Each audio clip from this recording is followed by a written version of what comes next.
نستعينه ونستغفره ونعوذ بالله من شرور أنفسنا ومن سيئات أعمالنا من يهده الله فلا مضل له ومن يضلله فلن تجد له وليا مرشدا أشهد أن لا إله إلا الله وأشهد أن سيدنا محمدا عبده ورسوله لا نبي بعده اللهم فصل وسلم وبارك على سيدنا محمد وعلى آله وصحبه أجمعين وبسندنا المتصل إلى الحافظ عبد الغني الدمسيقي رحمه الله تعالى عنه قال عن أبي هريرة رضي الله عنه عن النبي صلى الله عليه وسلم قال سليمان بن داود عليه السلام لأطوفن ليلة على 70 امرأة. Aku akan keliling pada malam yang ini 70 perempuan. Dia kata dia ingin keliling terhadap 70 istri dia. Kalau orang kafir menghina Rasulullah karena dia punya istri sampai ke berapa? 11. Maka mereka mesti juga melihat Nabi Daud alaihissalam atau Nabi Sulaiman. Nabi Daud memiliki istri banyak, Nabi Sulaiman juga sampai banyak. Ya, kebanyakan Nabi banyak istrinya. Cuma Nabi Isa saja tak punya istri karena dia dia dinaikkan ke langit dalam keadaan masih muda. Dia kata saya akan keliling, yaitu menjimat daripada 70 perempuan. Jadi setiap para nabi-nabi biasanya memiliki kemampuan jimat lebih kuat dibandingkan kita. Kalau macam kita perlu lagi tongkat alina. Talidu kullu imra'atin minhunna ghulaman, maka akan melahirkan tiap perempuan itu daripada mereka seorang anak laki-laki. Yuqatilu fi sabilillah, yang mereka itu akan berperang pada jalan Allah Subhanahu wa taala. Baqila lahu, maka ada orang yang mengatakan kepadanya, qul insyaallah, katakanlah insyaallah. Falam yakul, maka dia tak mengatakan insyaallah.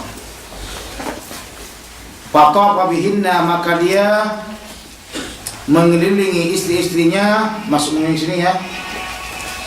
Falam talid minhunna illa imra'atan wahidatan, maka tidaklah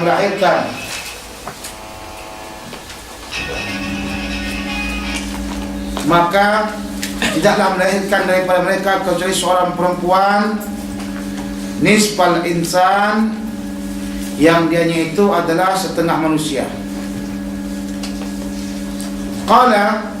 Faqala Rasulullah sallallahu alaihi wasallam, "Lau qala insyaallah lam ya'na." Jikalau sekiranya dia itu mengatakan insyaallah, maka tidak akan melanggarkan sumpahnya. Wa kana darakan lihajatihi, dan dia juga akan mendapatkan daripada apa yang dia inginkan atau apa yang dia mau. Salah satu bahagian daripada peringatan kepada umat Nabi Muhammad SAW apa yang berlaku dan apa yang terjadi kepada Nabi Sulaiman alaihissalam, yang dia mengatakan sesuatu tetapi tidak mengatakan insyaallah. Makanya itu Allah Subhanahu wa taala memberikan kepada beliau sesuatu yang tidak sesuai dengan keinginannya. Sebab itu mari sama-sama kita amalkan kalimat insyaallah. Dalam kitab Minhajul Abidin, kalimat insyaallah ini sangat penting sekali kita amalkan. Bahkan dikatanya apabila kita tanpa mengatakan insyaallah berarti kita berdosa. Mereka kata mengamalkan insyaallah wajib hukumnya. Mau kemana kamu? Mau pulang ke Malaysia. Kapan? Bila tanggal 1 Maret atau tanggal 1 Maret. Tanpa kata insyaallah, itu berarti dia telah berdosa tanpa mengatakan insyaallah. Kenapa? Karena dia telah melibatkan kepada dirinya.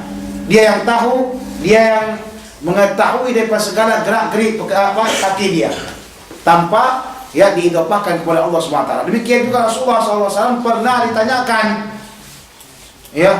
dalam surah dalam surah Al-Kahfi, Rasulullah pernah tanyakan, coba sebutkan sama kami begini tentang masalah Zulkarnain, masalah yang lain-lainnya. Kemudian kata Rasulullah SAW, besok saya akan sampaikan kepada kamu. Rasulullah terlupa mengatakan insyaallah. Ditunggu-tunggu wahyu tak datang-datang. Jadi mari sama-sama kita selalu senantiasa mengatakan insyaallah. Selalu mengatakan insyaallah. Tapi jangan insyaallah yang main-mainkan ya. Datang mengaji ya. Insyaallah saya insyaallah akan insyaallah. Tengok muka tak ada.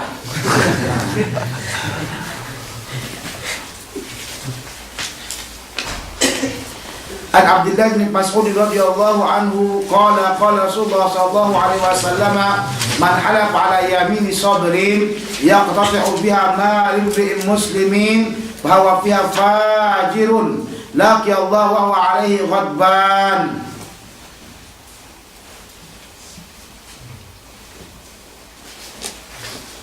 Wa nazalat innal ladzina yastaruna bi ahdillahi wa aymanihim thamanan qalila. Dan siapa saja yang bersumpah dengan sumpah yamin sabar. Apa yang dikatakan yamin sabar? Yaitu dia bersabar pada dirinya untuk memutuskan tentang masalah sumpahnya itu. Sabar betul ya, untuk memutuskan bahwa memang betul dia itu telah melakukan seperti itu. Contohnya, ini tanah saya, wallahi, wabillahi, watallahi, ini tanah saya. Mati pun saya sanggup. Dia sabar betul lah katakan tuh. Dia katakan yamin sabar. Tapi ya qatati'u biha malin muslimin, yang mengambil dengannya harta orang muslim. Ya, bersungguh-sungguh bersumpah, tapi yang sumpahnya itu tujuannya untuk mengambil harta orang muslim. Huwa fiha fajirun, yang dia pada sumpah tersebut adalah orang yang telah melaksanakan kejahatan, maka dia akan jumpa kepada Allah SWT dan Allah dalam keadaan marah. Kalimat ghadban ada alif lam sini. Dalam bahasa Arabia kalau ada alif lam maknanya adalah sangat marah. Ghadban sangat marah. Sakron sangat mabuk. Syab'an sangat kenyang. Setiap alif dan nun. Lihat tuh, itu faedah dalam bahasa Arabia.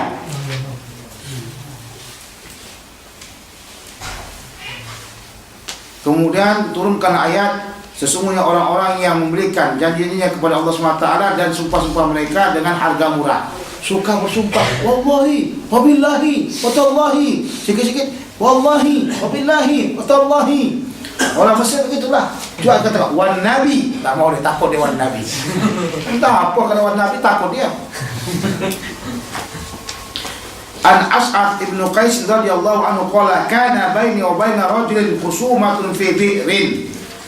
Adalah di antaraku dan di antara seseorang laki-laki itu ada pertengkaran masalah telaga. Faqtasamna ila Rasulullah sallallahu alaihi wasallam, maka kami pun membawakan pertengkaran ini kepada Rasulullah. Faqala Rasulullah sallallahu alaihi wasallam, syahidat, mana kedua saksimu? Mesti ada dua saksi. Au yaminuhu, atau sumpahnya. Qultu idzan yahlifu wa la yubali. Ya Rasulullah, kalau dia itu nanti bersumpah, mana dia perlu apa? Perlu pikirkan atau hiraukan apa yang disumpah. Sebab banyak orang sekarang ini tak pernah dia pikirkan apa yang disumpah. Yang penting dia dapat apa yang dia inginkan. Kan begitu. Sumpah kau dulu, kalau kau sekali begini-begini, kau akan begini. Aku bersumpah, wallahi, wabillahi, watallahi, berqasam. Dalam hati yang kata, wallahi, wabillahi, watallahi, berqasam. Tahu? Jadi bukan bersumpah dia main-main. Banyak orang yang tidak takut dengan Allah Subhanahu wa taala, tak dihiraukannya. Bahkan Rasulullah sallallahu alaihi wasallam, man halafa ala yamini sabrin yaqtati'u biha malun lil muslimin huwa fiha fajirun. Siapa yang menyumpah atau siapa yang bersumpah akan yamin sabar kemudian mengambil daripada harta seorang muslim, maka dia itu adalah orang yang jahat padanya dan akan laqi Allah azza wa jalla wa huwa alaihi ghadban. Dia akan berjumpa nanti di akhirat kepada Allah Subhanahu wa taala dalam keadaan marah Allah Subhanahu wa taala terhadapnya. Sekarang ini banyak macam-macam lah, kis-kis apa semua pakai sumpah. Suatulah masalahnya sekarang ini perlu kita ada tanda-tanda. Kalau buat kis pakai sumpah memang masalah. Akan dia apa? Penipuan.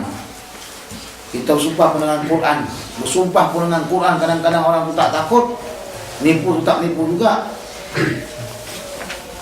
An Thabit bin Dhahhak al-Ansari radhiyallahu anhu annahu bai'a Rasulullah sallallahu alaihi wasallam tahta syajarah. Rasulullah sallallahu alaihi wasallam bahwasanya Thabit ad-Dhahhak ya, Sa'd bin Dhahhak ini telah membaiat Rasulullah SAW di bawah pohon. Asy-syajarah sini alif lamnya ini ahdi dhihni. Kalau dikatakan syajarah dalam hadis Rasulullah, berarti kebanyakannya biasanya kepada apa? Syajaratul ridwan. Syajaratul ridwan itulah. Jadi alif lamnya itu dibuang buat syajaratul ridwan. Jadi alif lam ahdi dhihni. Hati-hati kita langsung mengatakan syajaratul ridwan.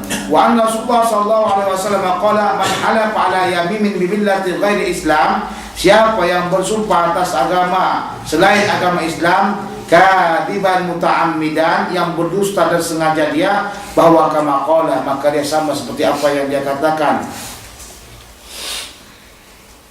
Jadi wanita bilang ini kafir dari itu, nah, sengaja dia demi, dia kata demi agamaku Kristen, kata, padahal dia cuma main-main gitu aja, sengaja, tapi sengaja, itu kafir. Ingat, masalah agama tidak boleh dimainkan. Aku cuma main saja, nggak boleh kata begitu. Siapa Tuhanmu? Tuhanku Yesus, kata. Cuma main-main saja, kafir. Masalah ini tidak boleh dipermain-mainkan, dah. Aku main saja, ini bukan apa bercanda. Tidak ada percandaan dalam masalah seperti itu. Bahwa kama qala wa ma qatala nafsahu bi syai'in udziba bihi yaumal qiyamah. Siapa yang membunuh dirinya dengan sesuatu, maka akan disiksa dengannya apa? Dengan yang dia gunakan dalam pembunuhan tersebut pada hari kiamat. Kalau kau menyiksa diri kamu dengan pisau, maka nanti kau mati di hari kiamat, kau akan bunuh dirimu dengan pisau berulang kali. Cuk, dibunuhnya, mati, hidup lagi, cuk, dibunuh lagi. Kalau kau membakar dirimu disebabkan Taurat, nah, kalau kau membakar dirimu disebabkan revolusi, maka di akhir nanti juga kau akan membakar dirimu. Waliyadzubillah. Janganlah bakar diri, masih ada lagi jalan yang lain. Allah sangat sayang kepada kamu. Kenapa enggak minta jalan kepada Allah Subhanahu wa taala? Iya kan? Kalau kau makan racun, maka Allah akan adab kau nanti di akhirat dengan makan racun. Walaysa 'ala rajulin nadhrun fima la yamlik, dan tidak bolehlah seorang laki-laki itu bernadar dengan apa yang dia tidak miliki. Sama juga seperti kita boleh jual sesuatu benda yang tidak kita miliki. Wa fi riwayatin wa la'nul mu'min ka qatlihi, melaknat seorang mukmin itu sama seperti membunuhnya. A'udzubillah. Jangan kita sekali-kali melaknat orang mukmin. Ingat, jaga mulut kita.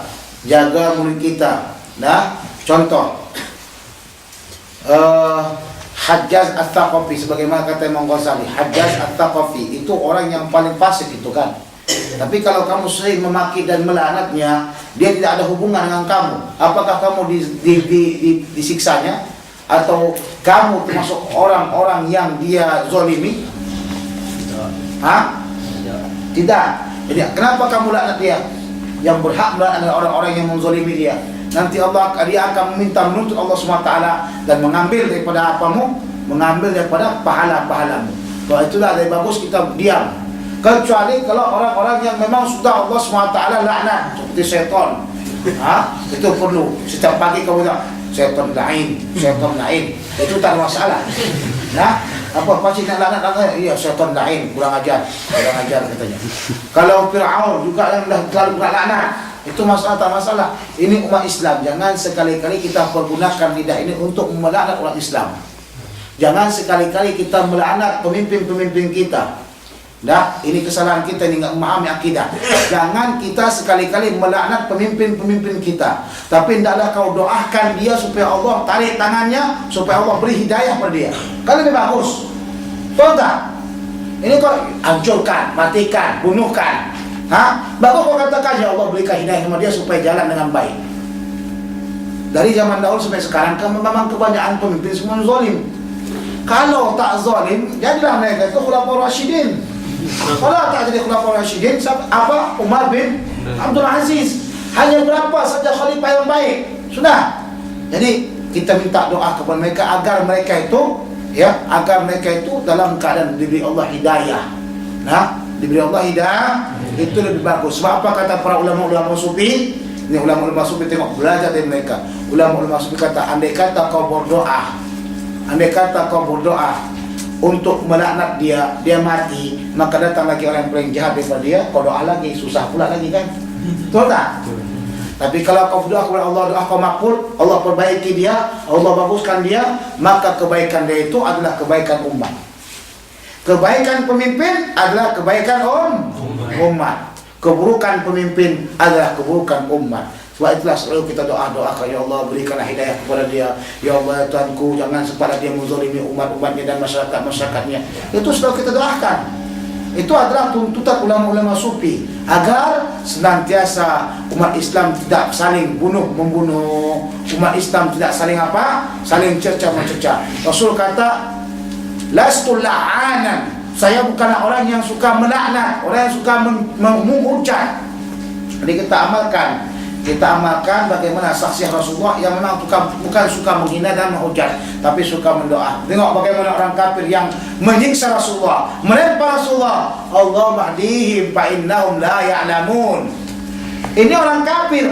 Rasulullah kata, Allah mahdihim fa innahum la ya'lamun. Ya Allah, beri hidayah kepada mereka kerana mereka tak tahu. Itu lebih bagus lagi. Jadi ulama-ulama sufi memandang begitu. Ulama sufi memandang mendoakan mereka kepada kebaikan itu agar Allah beri hidayah kepada mereka, itu lebih baik dibandingkan kita, ya Allah, Allah mar'anhum, Allah maktulhum, Allah semuanya itu kurang bagus ya. Kurang bagus.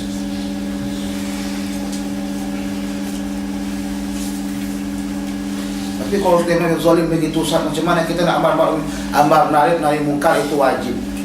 Sampaikan sesuatu benda kepada mereka dengan baik, dengan bagus, dengan hikmah. Sudah, kalau mereka tak terima, mereka bunuh kita, itu latar belakang kita yang berdakwah. Itu resiko orang berdakwah. Para nabi pun dibunuh. Sudah, para nabi pun dibunuh.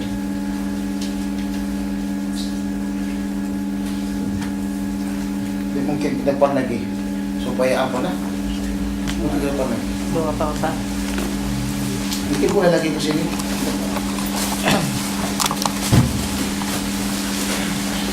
Nah, kita coba untuk memperbaiki mulut kita, tidak mencerca kawan-kawan kita. Asalkan ada kekurangan kawan kita, suka kita cerca. Jangan. Ya, perbaiki mulut kita.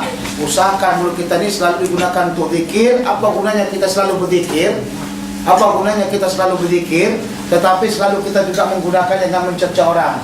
Sibabul muslim fusuqun wa qitaluhu kufrun, kata Rasulullah. Mencerca orang itu adalah salah satu perbuatan fasik. Kita semuanya ingin masuk surga, betul Pak? Kita semuanya ingin masuk surga. Tapi kita juga menginginkan agar ya lidah kita dalam keadaan baik. Betul tak? Tapi kita juga inginkan pemerintah kita baik, dalam keadaan baik. Jadi bagaimana? Maka kita satukan seluruh daripada dalil-dalil yang ada. Ajaklah mereka kepada yang baik-baik, doalah mereka kepada yang baik-baik. Mudah-mudahan insyaAllah ta'ala kita akan dapatkan baladun tayyibun wa rabbun ghafur. Amin ya rabbal alamin. Wa fi riwayat man idda'a da'watan kadhibatan yataqatta biha, siapa yang mengaku dengan dakwah yang dusta supaya memperbanyak dengannya, lam yazidhullahu azza wa jalla illa qillah, maka Allah tidak akan menambahkan kepadanya kecuali sedikit. Jadi kalau kita orang kata, ya Allah, ini bagian yang saya punya ini, inilah supaya punya saya ni katanya. Jadi ini punya saya. Padahal itu kan punya dia. Gunanya apa dia katakan ini punya dia? Supaya memperbanyak punyanya. Itu adalah dosa. Allah tak akan memperbanyakkan dan tak akan memperberkatkan. Nah, ini banyak kadang-kadang juga terjadi seseorang yang memiliki tanah dan tanahnya itu di sebelah daripada temannya. Kadang-kadang temannya itu tidak nampak lagi pergi kemana-mana. Kita tambah sikit tanah kita dengan dia satu jengkal. Hati-hati. Ketika datang teman kita dengan dia, ini kan bagian tanahku, dia pun bersumpah, wallahi wa billahi taubat, inilah batas tanahku. Hati-hati kita dah. Hanya jangan gara-gara sejengkal tu kita masuk neraka, tak keluar-keluar lagi.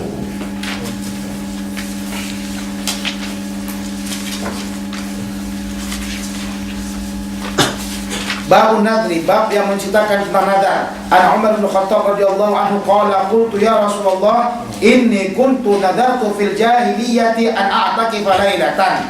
Rasul, saya bernadar pada waktu masa jahiliyah, saya ingin beriktikaf pada satu malam.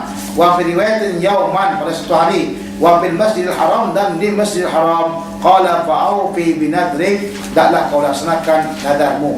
Di sini Hadis ini menunjukkan kepada kita tentang wajibnya kita melaksanakan nadar yang telah kita sampaikan. Terlebih-lebih nadar tersebut ya telah tersampai apa sebagai syaratnya. Contoh, andai kata ya Allah, aku ini jadi kawin, maka aku bernadar insyaallah taala akan potong apa, lembu. Maka ketika jadi kawin dia mesti potong lembu. Ya Allah, kalau sekiranya anakku ini sehat, maka aku akan berpuasa seminggu, ya kan? Maka dia mesti berpuasa seminggu. Di sini Umar radhiyallahu anhu pada jahiliyah telah pernah bernadar. Bahkan masa dia jahiliyah sendiri pun kalau dia masuk Islam, kemudian dia mesti melaksanakan nadarnya kalau syaratnya itu terjadi. Jadi nadar ini boleh, walaupun boleh, tetapi biasanya kata Rasulullah itu dikeluarkan oleh orang-orang yang bakhil saja.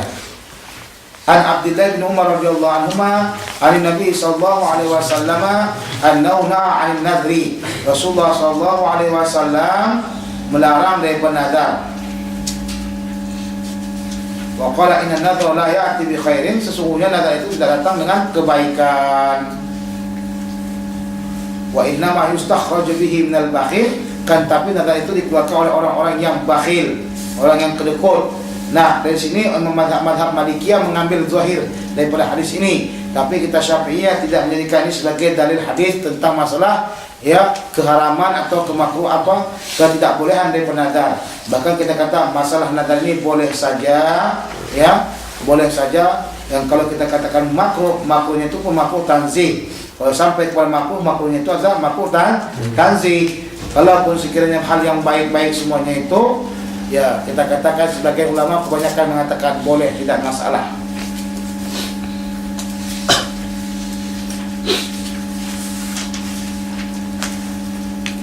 An Uqbah bin Amir radhiyallahu anhu qala nadarat ukhti an tamshi ila baitillahi al-haram hafiyatan fa'amratni an astabti laha Rasulullah sallallahu alaihi wasallam fastabtaituhu faqala litamshi wa tarkab. Aku benar-benarlah saudariku berjalan dari Baitullah Haram dalam keadaan apa? Dalam keadaan berjalan tanpa selifar, tanpa apa alas kaki. Jadi dia benar berjalan daripada Madinah ke Makkah Al-Mukarramah tanpa menggunakan alas kaki. Maka beliau menyuruh saya untuk bertanya kepada Rasulullah. Maka aku tanyakan hal tersebut. Rasul kata, hendaklah dia berjalan dan hendaklah dia apa?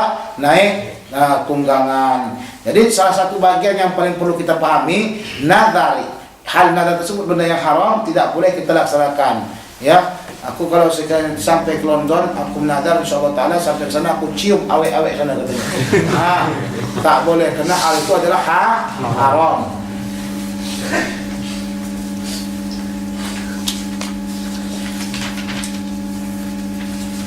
An Abdullah bin Abbas radhiyallahu anhu qala annahu qala istabta Sa'd bin Ubadah Rasulullah sallallahu alaihi wasallam bi nadhi kana ala ummihi. Sa'd bin Ubadah telah bertanya kepada Rasulullah dalam masalah nadar yang ada pada ibunya. Tufiat qabla an taqdiyahu, ibunya meninggal dunia sebelum dia laksanakan. Qala Rasulullah sallallahu alaihi wasallam faqdihi anha, hendaklah kamu melaksanakannya daripadanya. Maka wali daripada yang meninggal tersebut mesti melaksanakan nadar orang yang telah bernadar.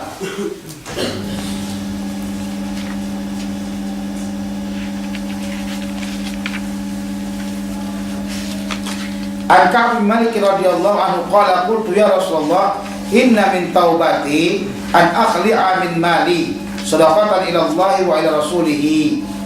Wa qala Rasulullah sallallahu alaihi wasallam amsik 'alaika ba'da malika fa huwa khairun lak. Jadi masalahnya kan Ka'ab ini termasuk orang yang terlambat dalam peperangan. Ya, sehingga Rasulullah sallallahu alaihi wasallam marah dengan perbuatan beliau. Kemudian di antara taubatnya yang telah Allah SWT terima adalah agar dia cabut segala hartanya semuanya, sedekah untuk Allah dan Rasulnya, diletakkan ke mana saya tidak masalah. Maka Rasulullah SAW mengatakan, peganglah sebagian hartamu, itu lebih baik bagi kamu daripada kamu nanti bagikan semuanya mau makan apa, kan begitu. Sama sebagaimana kata kita, kalau orang yang sudah nak meninggal dunia berikan wasiat, maka wasiat yang paling bagusnya berapa? 1/4. Kan 1/4. yang dirubahkannya seperempat, tapi paling banyaknya wasiat berapa? Sepertiga. At-thuluth itu katsir kata Rasulullah. Sepertiga itu banyak. Dipindahkan sama Abdullah bin Abbas pada seperempat.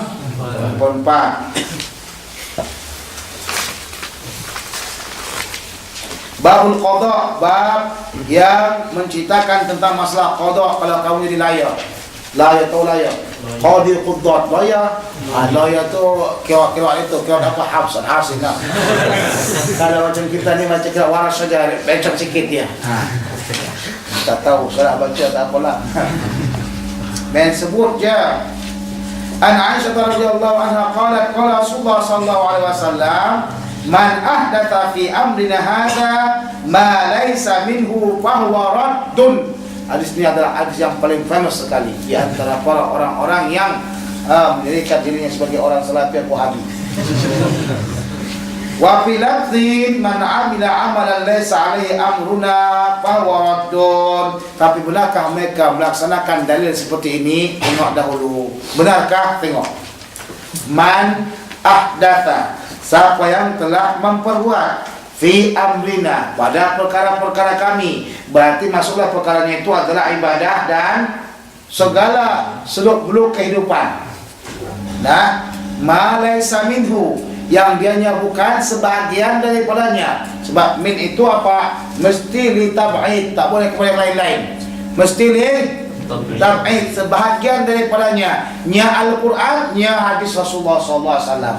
Dah, kita mesti tahu min itu min apa? Bahwa raddun bahwa mardunun ditolak.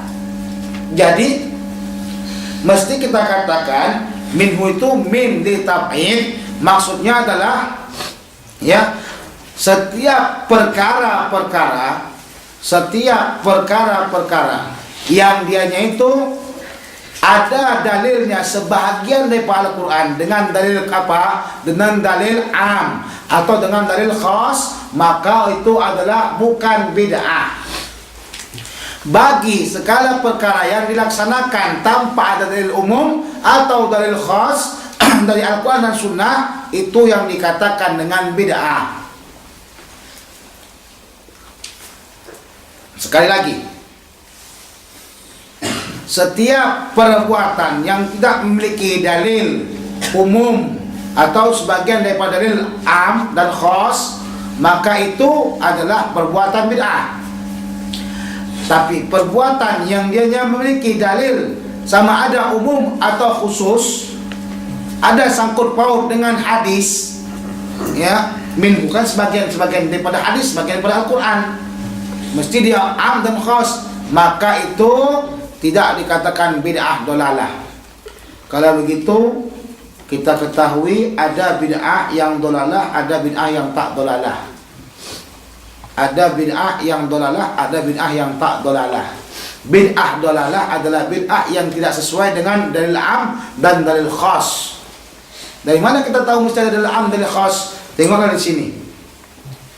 Ya, minhu itu sebagian daripadanya nya apa? Nya perkara kami itu am, khas, mutlak, muqayyad. Am, khas, mutlak, muqayyad. Yang tidak kena mengenal dengan am dan khas tidak boleh. Kita bicarakan semalam seorang sahabat Rasulullah baca qul huwallahu terus, itu dia amalkan. Kenapa?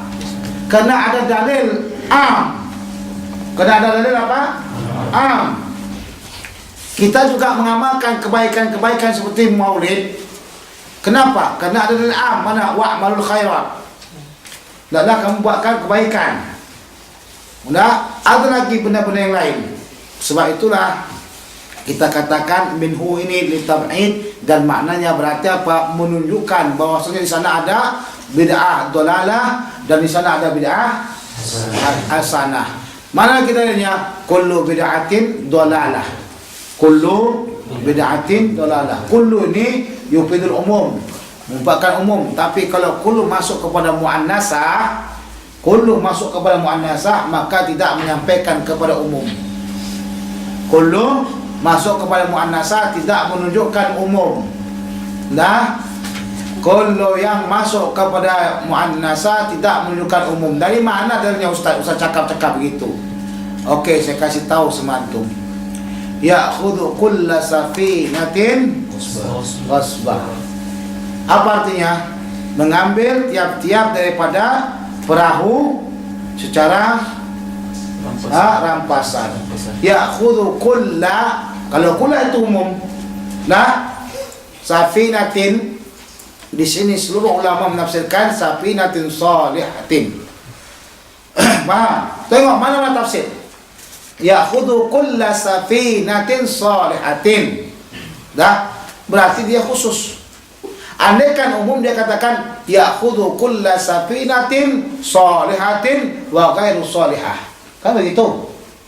Ternyata kullu di sini tak menunjukkan umum, cuma dia hanya menunjukkan ya safinatun salihah. Kenapa? Karena yang raja ini suka ambil perahu yang baik-baik, perahu yang tak baik dicampaknya atau tak diambilnya, ya. Sebab itulah Nabi Khidir alaihissalam membocorkan sampan tersebut. Paham tak? Dengan begitu pahamlah kita kullu di sini bukan kullu umum, kerana dia diletakkan kepada sesudahnya muannasah. Tidak pernah ada muannasah untuk umum. Tidak pernah ada muannasah untuk umum. Jadi kalau begitu kullu bid'atin dalalah. Kalau ingin umum kullu bid'in dalalah. Kullu bid'in dalalah. Kalau begitu adakah kullu bid'atin dalalah wa kullu dalalatin finnar? Tiap-tiap dalalah itu dalam neraka. Berarti maknanya enggak semua dalalah masuk neraka. Kan begitu.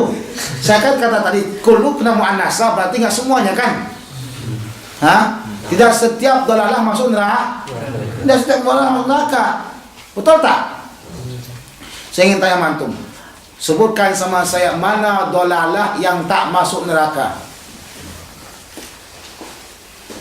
Ada? Conteng dinding. Contoh apa? Conteng dinding. Conteng dinding dolalah. Haram tuh.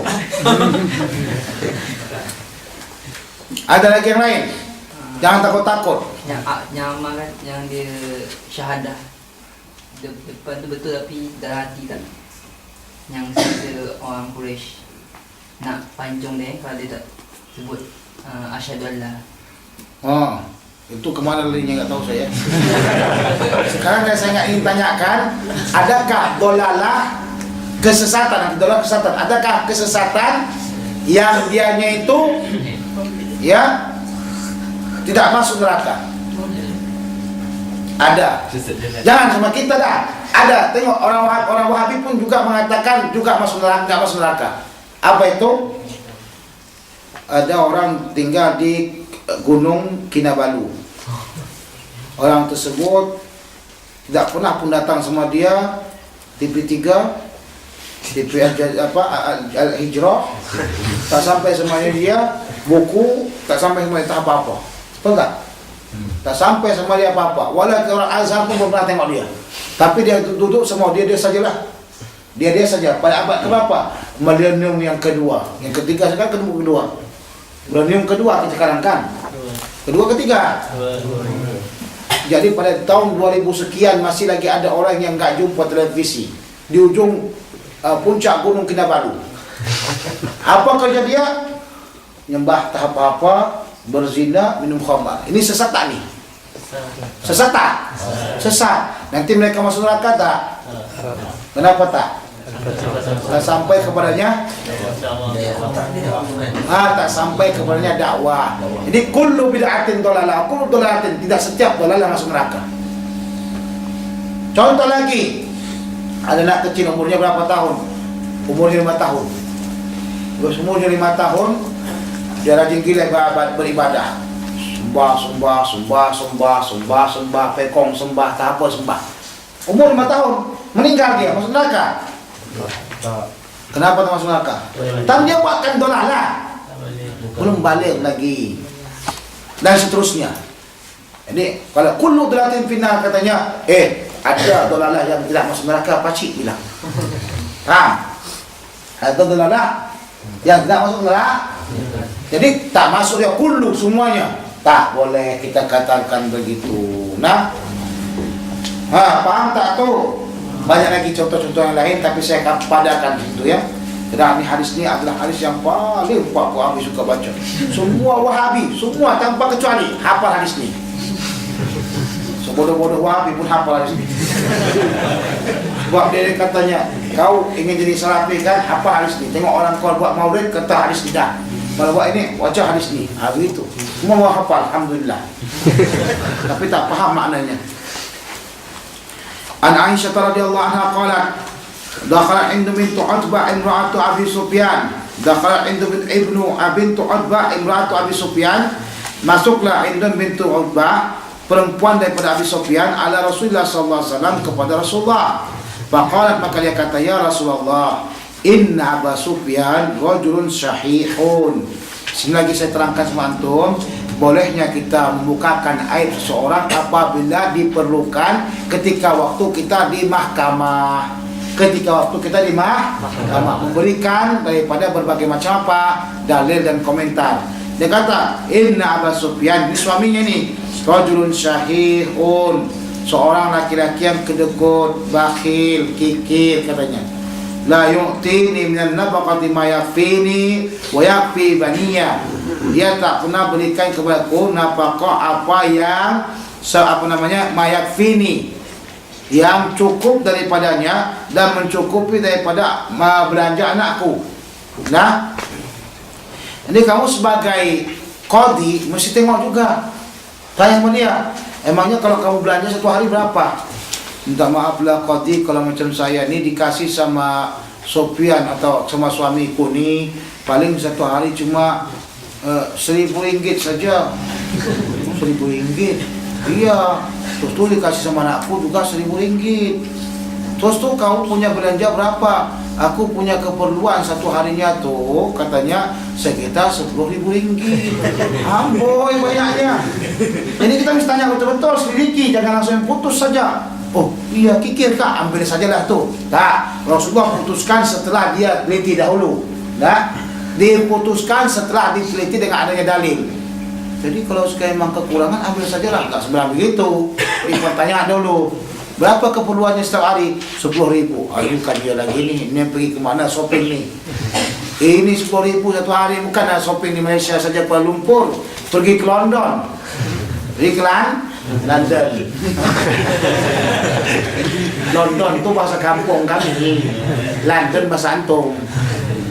Sudah saya kata, antum ni kan, kalau kami orang Maghrib, Maroko, kami gunakan qiraat Warash. Antum daripada Mesir sampai ke Malaysia gunakan qiraat apa? Hafs Asim. Jadi begitulah, antum katakan London, kami katakan London. Kenapa jadi London dia? L-O-N land. Kami dulu kata, saya kata ni dulu bahasa munafik, bahasa Inggris ni. T-H-A-D. Lalu mana pula T-H-A-D?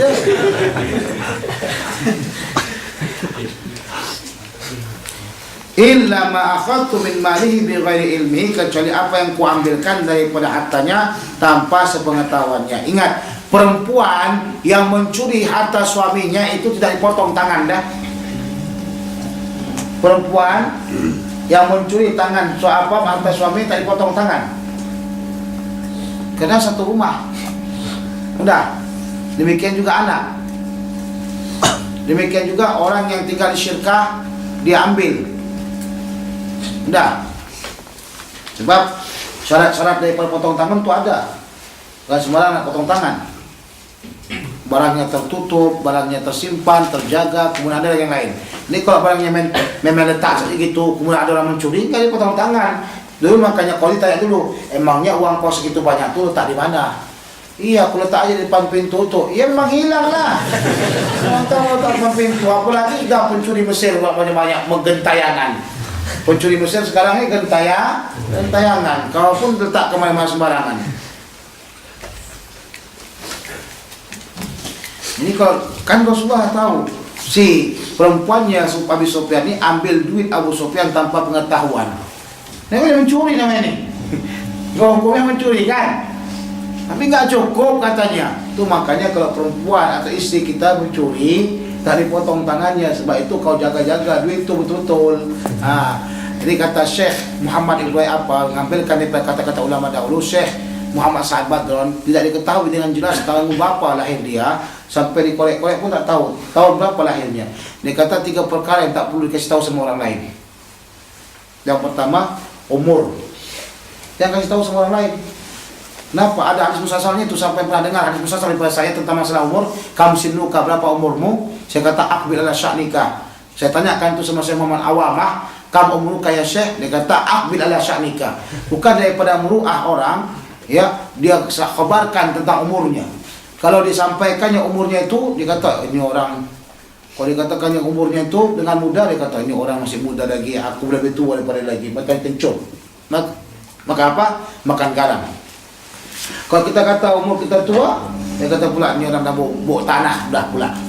Ini tidak baik kita kasih tahu apa kita? Umur kita. Yang keduanya, jangan kasih tahu berapa banyak duitmu. Sama ada di bank dan di mana-mana, jangan dikasih tahu. Sebab perempuan tidak pernah ridho. Banyak di kau kasih sama istri kau sikit, dia ribut. Kaya abang begini, kau kasih aku sikit, dia ribut. Sikit duit kita kasih tahu berapa abang punya duit. Sekian, ya Allah, ternyata aku punya suami yang paling miskin kali di dunia. Jangan kasih tahu itu ya. Ketiga, saya lupa ketiga, nanti kita sebut lagi. Ini yang keduanya, satu ketiga lagi saya lupa. Allahumma shalli ala sayyidina Muhammad.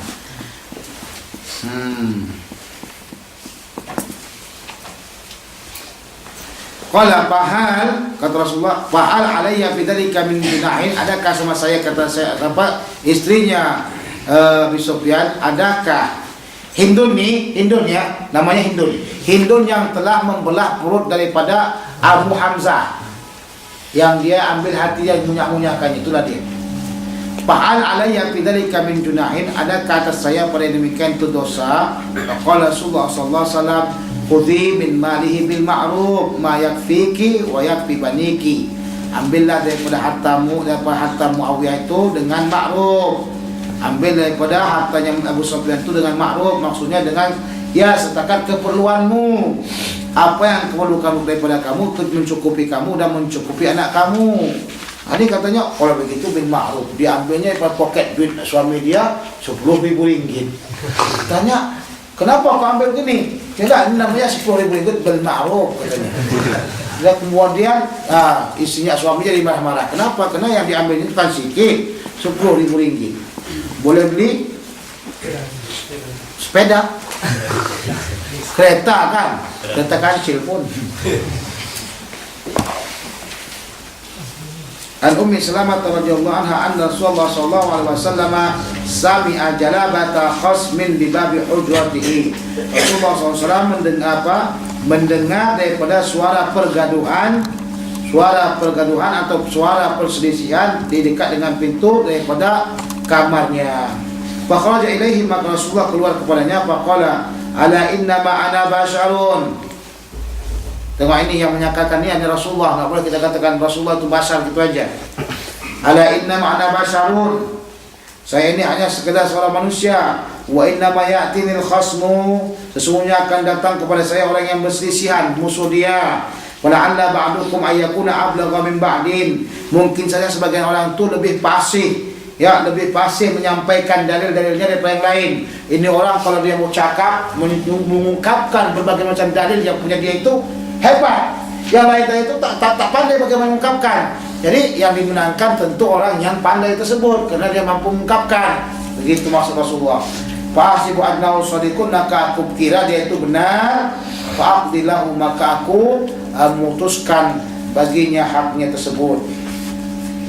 Faman qadaitu lahu bihaqqi muslimin, maka siapa saja yang kuputuskan baginya terdapat hak seorang muslim, fa innama hiya qit'atun min narin, maka sesungguhnya itu adalah bahagian daripada api neraka. Falyahmilha aw yadarha, hendaklah dia mengangkatnya atau menanggungnya atau dia tinggalkan. Jadi ya, semestinya kita takut kepada Allah Subhanahu wa taala. banyaknya berbagai macam kejahatan dan kemaksiatan itu berpunca daripada tanpa ketakutan kita kepada Allah Subhanahu wa taala. Kita sanggup untuk bergaduh dengan teman kita hanya disebabkan sesuap nasi, hanya disebabkan sejengkal tanah dan sebagainya, tapi kita tak tahu bahwasanya adab Allah Subhanahu wa taala lebih besar nantinya di hari akhirat.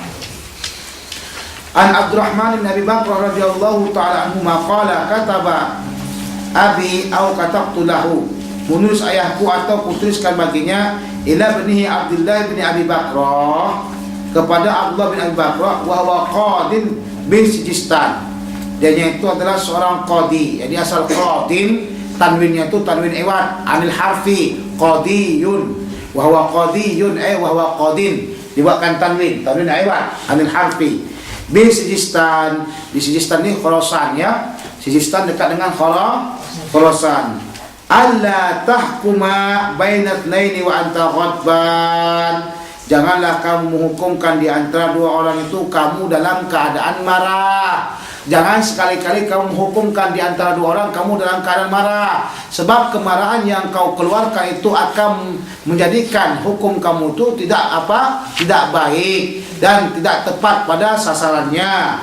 Jadi kalau begitu hendaklah kamu menghukumkan di antara dua orang dalam keadaan tenang. Seseorang yang dalam hukum dalam keadaan jiwa tenang, hati tenang, maka akan mengeluarkan hukum yang baik, hukum yang bagus, yang tidak menzalimi di antara dua orang yang bermusuhan.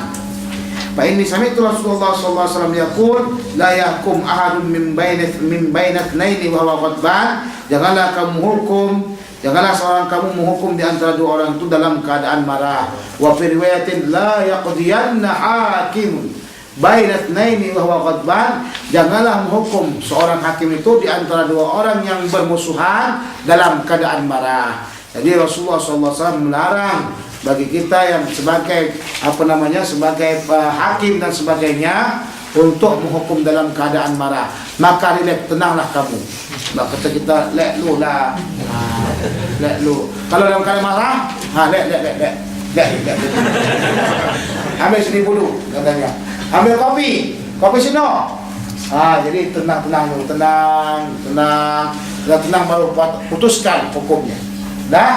Putuskan hukumnya. Sebab kalau kita dalam keadaan marah akan menghasilkan sesuatu yang akan mengecewakan kita. Kemarahan adalah salah satu bahagian yang sangat berpengaruh sekali bagi diri kita. Sebab itu marah itu kata Rasulullah, taghdab, jangan kamu marah.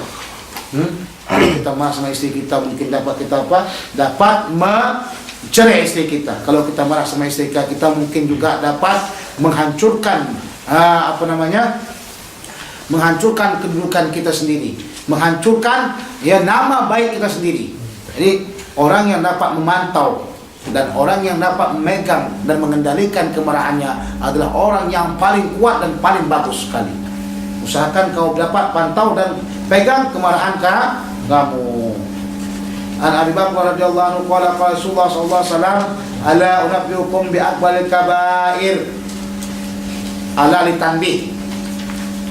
Adakah tidak ingin ku sampaikan kepada kamu dosa yang paling besar sekali? Qala talatan. Rasulullah katakan dengan 3 kali. Qulna bala ya Rasulullah. Bahkan malam kita sampaikan hamzah istifham dengan nafi, hamzah istifham dengan nafi, jawabnya apa? Bala. Nah, qala al-israqu billah, mensekutukan Allah. Tak boleh kita jadikan pekong, tidak boleh kita jadikan kuda, tidak boleh kita jadikan sapu sebagai Tuhan kita. Nah, jangan sekali-kali kita jadikan salib sebagai Tuhan kita. Nah, wa uququl walidaini, dan durhaka terhadap kedua orang tua kita. Dosa yang Allah Subhanahu wa taala nampakkan ke permukaan bumi Allah ini dengan cepat adalah dosa apa? Dosa uququl walidain, maling kundang. Pernah dengar kundang? Di mana? Maling kundang di mana? Pahang? Mana? Di mana? Sumatera Barat. Bukan Tiri 3. Ada lagunya itu. Orang Padang, bukan orang Padang, dia orang Padang. Orang Paduan, orang Kito. Dia kata, Maliang si Maliang kundang katanya. Maliang kundang anak durhako, gitulah. Lu kecek orang apa? Orang Minang. Orang Minangkabau. Orang mana? Orang Kibang Minangkabau. Itu kecek orang Minangkabau, waang gitu katanya. Waang telah lok lah. Jadi mana tu? Maling kundang di mana? Padang. Ada pula lagi apa? Si Tanggang, si Tangging, si Tunggang. Si Tanggang mana? Di Malaysia. Di Malaysia ya? Banyak orang yang durhaka di Malaysia. Si Tanggang mana si Tanggang? Tak tahu kan? Dengar ceritanya. Si Tanggang ini di antara Semenanjung Malaysia dan Sumatera Utara.